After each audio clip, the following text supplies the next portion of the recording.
Kremlin Cool Smashers laglag sa semifinals ng matalo kontra nga sa Petrogas. Van der White muntikan ng ma-injured, grabe, ngunit nakabalik siya at naipanalo ang laro, grabe. Bigyan natin ng konting review ang naging laban, kaya before that guys, please naman huwag niyo kalimutan mag-like, comment, subscribe for more valuable updates. Maraming salamat. Kremlin laglag na nga sa semifinals ng matalo ngayon kontra nga sa Petrogas Angels sa quarterfinals sa loob ng 4 sets sa mga scores na 23-25, 19-25, 25-16 at 14-25.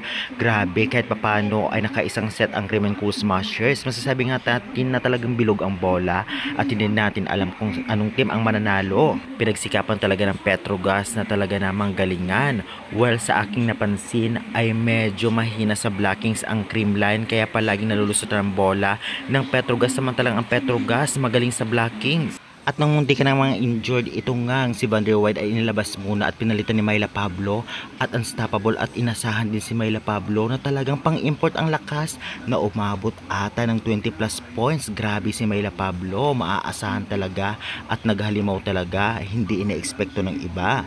Samantalang ang Kremlin naman ay ganoon pa rin, si Squan ang leading scorer at syempre okay naman ang laro ni Tots Carlos, minsan off, minsan maganda, at syempre si Valdez ay maganda ang inilaro sa third set.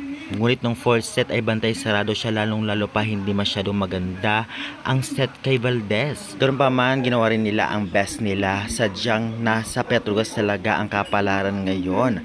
Bawi na lamang Kremlin Cool Smashers sa susunod na conference. At syempre, i-congrats natin ang Petrogas dahil alam naman natin malakas talaga sila noon pa at palagi nakaka-rival ng Kremlin, kaya hindi na tayo mag-expect ng malaki o magulat ng malaki. Lalong lalo pa ngayon ay talaga namang tinalo rin ang Farm Fresh Foxes ng Akari Chargers.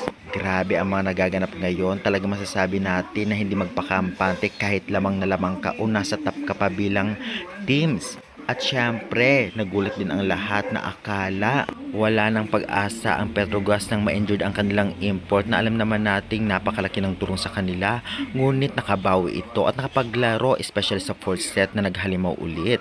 Kaya congratulations to both teams. Anong sa inyo guys? I-comment nyo na yan at huwag kalimutan mag-like, subscribe for more updates.